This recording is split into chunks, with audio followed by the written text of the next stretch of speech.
American Politics Today by Bianco and Canon, Chapter 5, Part 3. Civil Rights Issues Today. Today there is a vigorous debate over the liberty direction of the civil rights movement in the 21st century. The debates play out over a broad range of issues, several which are outlined in this section. Affirmative action or reverse discrimination. Even though the Civil Rights Act of 1964 ensured that all Americans would enjoy equality of opportunity, blacks continued to lag behind whites in socioeconomic status. In 1963, President Johnson required all federal agencies and government contractors to submit written proposals to provide an equal opportunity for employment of blacks, women, Asian Americans, and Native Americans within various job categories and to outline programs to achieve these goals. The policy was expanded under President Richard Nixon and throughout the 1970s and 1980s. Affirmative action programs grew in the private sector, higher education, and government contracting. Through such programs, employers and universities gave special opportunities to minorities and women. Affirmative action takes many forms. The most passive type involves recruiting women and minorities for employment or college admission by placing ads in newspapers and magazines, visiting schools with diverse student populations, or sending out targeted mailings.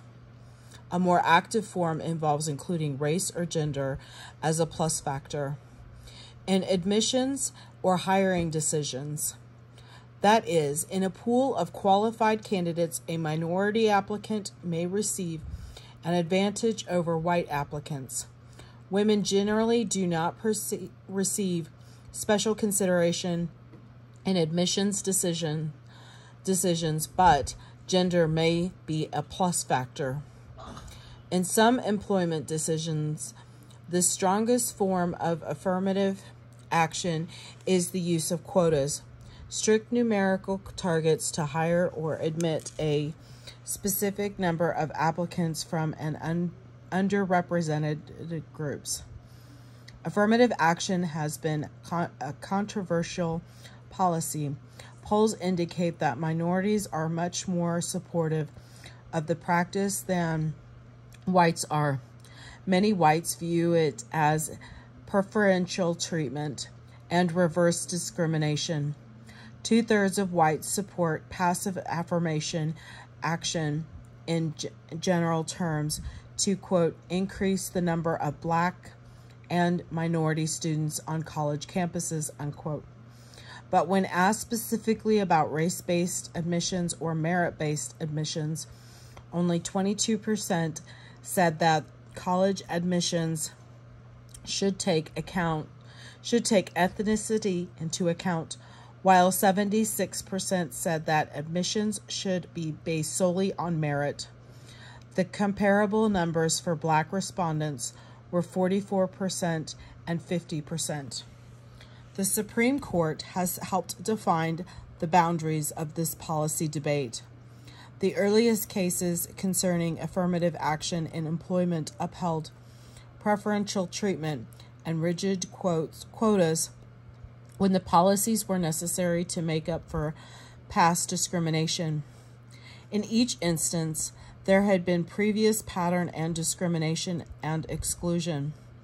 The court moved in a more colorblind direction in an important reverse discrimination employment case in 2009.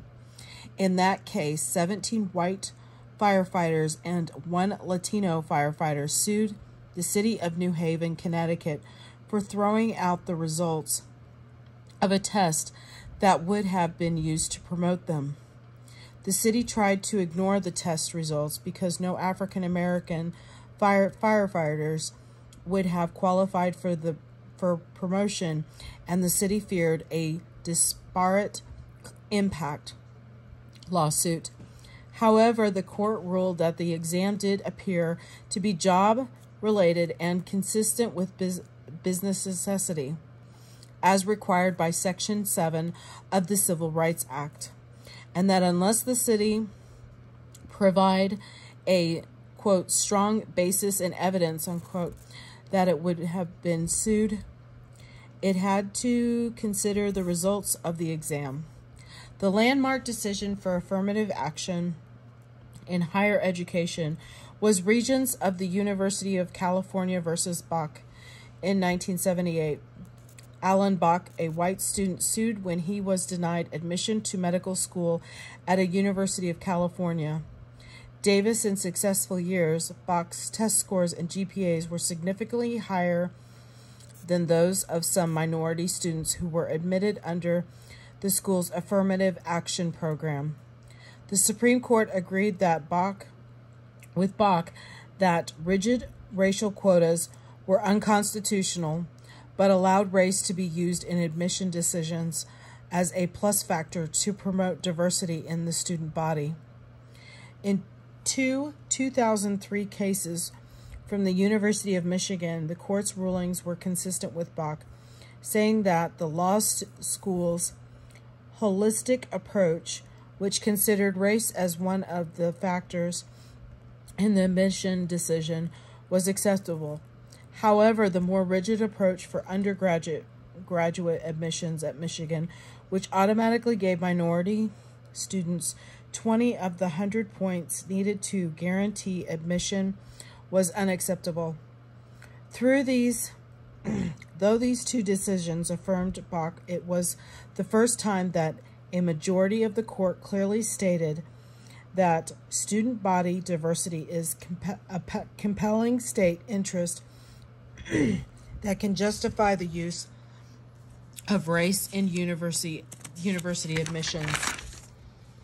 In 2006, voters in Michigan passed Proposal 2, an initiative to make it illegal for state bodies to consider race in admissions and hiring decisions. This policy was upheld by the Supreme Court in 2014. In 2019, voters in Washington state narrowly voted down an affirmative action referendum 50.6-49.4%.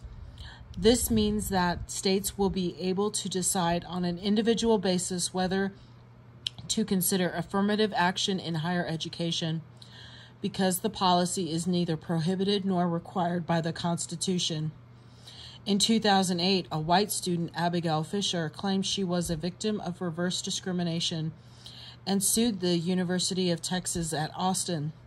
Texas had achieved a racially diverse student body by extending offers of admissions to the top 10% of every graduating high school class. In recent years, this policy was changed to the top 7%. This approach worked because most high schools in Texas were still segregated. In June 2016, the court upheld Texas' affirmative action policy by a 4-3 vote. Despite this ruling, documents leaked in August of 2017 revealed that the Justice Department was going to, quote, investigate and potentially sue colleagues and universities over admissions decisions that are perceived as discriminating against white applicants. For more on affirmative action in college admissions, see the Take a Stand feature. Multicultural issues and immigration policy. Issues involving the multicultural, multiracial nature of American society will become more important as whites cease to be the majority of the population by mid-century. At their cores, these issues are rooted in the fact that the United States is a nation of immigrants. Will that history continue, and if so, what shape will it take? Is our country a melting pot focused on the assimilation of new groups, or is it more like a tossed salad in which each immigrant group maintains its cultural identity but creates a new, better collective whole? Groups who favor one or the other of those conceptions of American society often clash over issues such as whether English should be our official language, 31 states have such laws, and whether bilingual education should be offered in public schools. But the biggest area for debate on this topic in recent years concerns immigration reform and border security. Following the September 11th terrorist attacks, some people saw immigration as a threat that must be curtailed. The government asserted that it would not engage in racial profiling of Arab Americans. For example, subjecting them to stricter screening at airports. But many commentators argue that such profiling would be justified, and there was at least anecdotal evidence of increased discrimination against people of Middle Eastern descent. After the terrorist attacks in Paris and San Bernardino, California in 2016, the debate in the presidential campaign shifted to a strongly anti-immigrant tone. During the campaign, Donald Trump proposed preventing all Muslims from entering the United States until the government could make sure they did not pose a terrorist threat. As president, he issued an executive order narrowly for targeting Muslim countries that was struck down by a federal court. A second version was also struck down. But in 2018, the Supreme Court upheld the third version of the travel ban. The court deferred to the president's ability to define national security, saying that his executive power was being undermined by his political comments about the possible intent of the travel ban. Over the past 2 decades, immigration has been central in many political debates. That intensified in 2010 when Arizona enacted an anti-immigration law that requires local law enforcement officials to check the immigration status of a person in a, quote, lawful stop, detention, or arrest, unquote. If there is a reasonable suspicion that the person is an undocumented immigrant, the law also requires immigrants to always carry paper and bans people without proper documentation from seeking work in public places. Many civil rights violations occurred when local law enforcement officials started enforcing this law. Opponents of the law argue that it requires illegal racial profiling and that the federal government has the sole responsibility for deciding immigration law. In 2012, the Supreme Court struck down 3 of the 4 main provisions of the law, citing the Supremacy Clause of the Constitution.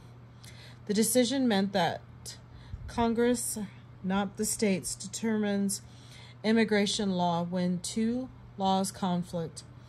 The court upheld controversial "Show me your papers" part of the law, saying that the state was simply enforcing the federal law. However, the court indicated that the law must be applied in a race-neutral way and could be struck down if there was clear evidence of racial profiling. Several months later, a federal justice court judge cleared the way for implementation of the "Show Me Your Papers" law, saying that the Supreme Court wanted to see actual evidence of discrimination rather than suspicion that the law could have a discriminatory effect. The immigration system is widely viewed as broken and in need of reform, but neither President Bush nor President Obama was able to get Congress to approve his proposal to provide a path to citizenship for undocumented immigrants. In 2019, a Pew poll showed strong support for reform, with 67% of those surveyed saying that the government establish a way for most immigrants in the country illegally to remain here legally. A nearly identical percentage supported increasing security along the U.S.-Mexico border. In 2015, President Obama used executive orders to implement part of his immigration policy concerning the deportation of young adults who were brought to the United States illegally by their parents, and the deportation of the parents of the children who are citizens. The Supreme Court deadlocked 4-4 in a June 2016 case, upholding the lower court's ruling that struck down the executive order. More than 4 million immigrants had to wait the results of the election. President Trump revoked Obama's executive order, and while Congress deadlocked on the issue, the courts allowed the program to continue for those already enrolled. President Trump also instituted a zero-tolerance policy that led to the separation of thousands of children and parents at the border. The policy violated a federal court order and was reversed, though about 2,500 children remained in detention centers in late 2019. The debates over affirmative action, English as the country's official language, and immigration reform clearly illustrate the conflictual nature of civil rights policy.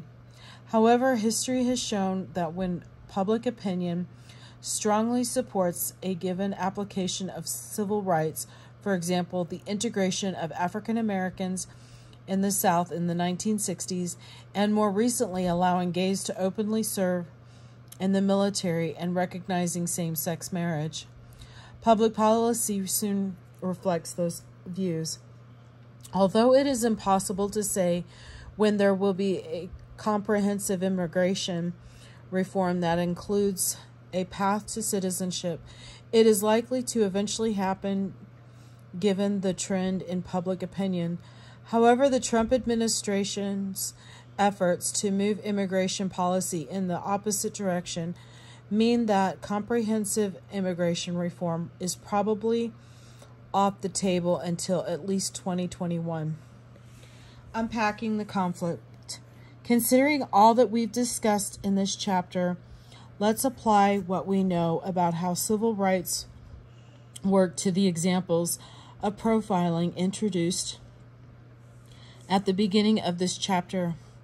Is it ever acceptable to treat people differently based on the color of their skin, their ethnic status, their gender, or their sexual orientation? An essential of racial profiling, or otherwise, enforcing civil rights means providing equal protection of the law to individuals and groups that are discriminated against, which may include non-citizens and illegal immigrants. But figuring out exactly when an individual's civil rights have been violated can be tricky.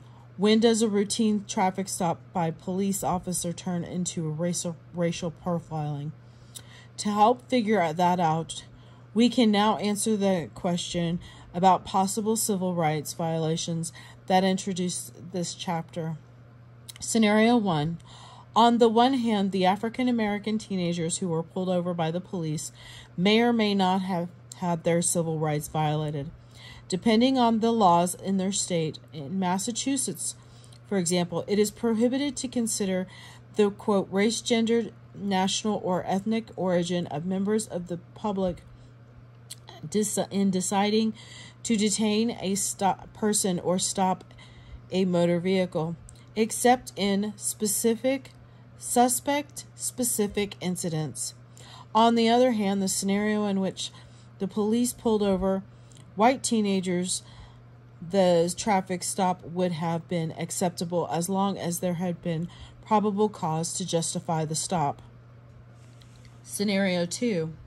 The Asian American woman who did not get the job could certainly talk to a lawyer about filing a disparate impact discrimination suit. Under the 1991 Civil Rights Act, the employer would have the burden of proof to show that she was not a victim of the good old boy network. Scenario 3. The gay couple who could not rent the apartment because of their sexual orientation might have a basis for civil rights lawsuit based on the 14th Amendment, but this would depend on where they live, given that there is no federal protection against discrimination against gay men and lesbians, and the Supreme Court has not applied the 14th Amendment in this context. Scenario 4. Court decisions concerning affirmative action in Michigan and Texas show that the white student who was not admitted into the university of his choice would have to take his lumps as long as the affirmative action program considered race as a general plus factor rather than assigning more or fewer points for it, and the practice was allowed by his state. This review of civil rights in the United States has highlighted only some of the most important issues, but a significant agenda remains. The civil rights movement will continue to use multiple avenues of legislative, executive, and judicial branches to secure equal rights for all Americans.